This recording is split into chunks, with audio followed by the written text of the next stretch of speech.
Russian ആക്രമണം തുടങ്ങിയതു മുതൽ Ukraine പിടിച്ചു നിന്നത് പാശ്ചാത്യ രാജ്യങ്ങളുടെ, പ്രത്യേകിച്ച് യൂറോപ്യൻ യൂണിയന്റെയും അചഞ്ചലമായ പിന്തുണയിലാണ്. സൈനികമായും സാമ്പത്തികമായും രാഷ്ട്രീയപരമായും യൂറോപ്പ് യുക്രൈന്റെ തോളോട് തോൾ ചേർന്നു നിന്നു. എന്നാൽ യുദ്ധം നീണ്ടുപോവുകയും ആഭ്യന്തര പ്രശ്നങ്ങൾ രൂക്ഷമാവുകയും ചെയ്തതോടെ യൂറോപ്പിന്റെ നിലപാടിൽ കാര്യമായ മാറ്റങ്ങളും കണ്ടു തുടങ്ങിയിരുന്നു. ഊർജ്ജ പ്രതിസന്ധി, സാമ്പത്തിക ഞെരുക്കം, ജനങ്ങൾക്കിടയിലെ യുദ്ധത്തോടുള്ള മടുപ്പ് എന്നിവ യൂറോപ്പിനെ ഒരു പുതിയ നയതന്ത്ര പാതയിലേക്കാണ് നയിച്ചത്.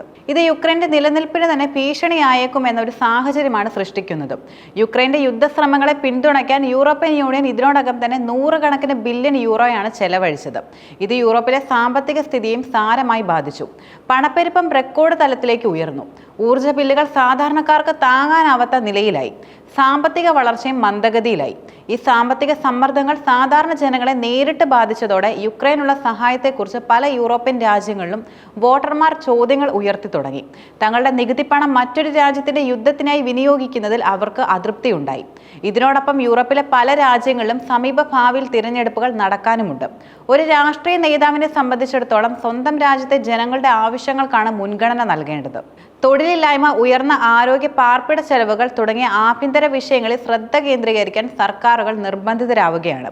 ഇത് യുക്രൈനുള്ള സാമ്പത്തിക സഹായം കുറയ്ക്കാൻ അവരെ പ്രേരിപ്പിക്കുന്നു. ഉദാഹരണത്തിന് പോളണ്ടിനെ പോലുള്ള രാജ്യങ്ങൾ റഷ്യയുടെ ആക്രമണത്തെ ശക്തമായി എതിർത്തിരുന്നുവെങ്കിലും യുക്രൈനിൽ നിന്നുള്ള കാർഷിക ഉൽപ്പന്നങ്ങൾ തങ്ങളുടെ കർഷകരുടെ വരുമാനം കുറയ്ക്കുമെന്ന് ആരോപിച്ച് ഇറക്കുമതിക്ക് നിയന്ത്രണങ്ങൾ ഏർപ്പെടുത്തി.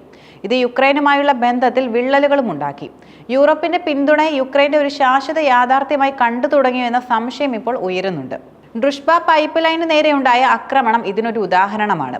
ഈ പൈപ്പ് ലൈൻ റഷ്യൻ എണ്ണ ഹംഗറി, സ്ലോവാക്യ പോലുള്ള രാജ്യങ്ങളിലേക്ക് എത്തിക്കുന്നതിൽ നിർണായകമാണ്. യൂറോപ്പിന്റെ ഊർജ്ജ സുരക്ഷയെ പരോക്ഷമായി സഹായിക്കുന്ന ഈ സംവിധാനത്തെ ആക്രമിച്ചത് യൂറോപ്യൻ യൂണിയനിൽ വലിയ അതൃപ്തിക്കും കാരണമായി.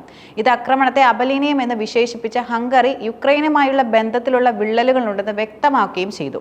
ഈ സംഭവങ്ങളോടുള്ള യുക്രൈന്റെ പ്രതികരണങ്ങളും നയതന്ത്രപരമായി തിരിച്ചടിയായി. പൈപ്പ് ലൈൻ ആക്രമണത്തെക്കുറിച്ച് ഹംഗറി മുന്നറിയിപ്പ് നൽകിയപ്പോൾ ഭീഷണികൾ റഷ്യയിലേക്ക് അയക്കുക എന്ന യുക്രൈൻ വിദേശകാര്യ മന്ത്രിയുടെ പ്രതികരണം യൂറോപ്യൻ യൂണിയൻ രാജ്യങ്ങളെ കൂടുതൽ പ്രകോപിപ്പിച്ചു. ഇത് യൂറോപ്പിന്റെ സഹായം ഒരു അവകാശമാണെന്ന മട്ടിലുള്ള യുക്രൈന്റെ നിലപാടായി വ്യാഖ്യാനിക്കപ്പെട്ടു. ഇത്തരം സമീപനങ്ങൾ യുക്രൈനെ നയതന്ത്രപരമായി ഒറ്റപ്പെടുത്താനും സാധ്യതയുണ്ട്. ഒരു രാഷ്ട്രത്തിന്റെ അതിജീവനത്തിന് സൈനിക ശക്തി മാത്രമല്ല, ശക്തമായ നയതന്ത്ര ബന്ധങ്ങളും ആവശ്യമാണ്. റഷ്യയുടെ ആക്രമണങ്ങളെ ചെറുക്കാൻ യുക്രൈന് യൂറോപ്പിനെ പൂർണ്ണമായും ആശ്രയിച്ചപ്പോൾ യൂറോപ്പും യുക്രൈനുമായി ചില കാര്യങ്ങൾ പരസ്പരം ബന്ധപ്പെട്ടിരിക്കുന്നുവെന്ന് യൂറോപ്പ് തിരിച്ചറിഞ്ഞിട്ടുമുണ്ട്.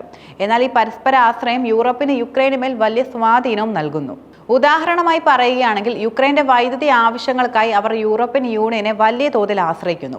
ഈ സഹായം നിർത്തിയാൽ യുക്രൈൻ പൂർണ്ണമായും ഇരുട്ടിലാകും. യുക്രൈന്റെ സമ്പദ് വ്യവസ്ഥയിൽ നിർണായക പങ്കുവഹിക്കുന്ന ധാന്യ കയറ്റുമതിക്ക് യൂറോപ്യൻ യൂണിയൻ വഴികളാണ് അവർ ഉപയോഗിക്കുന്നത്.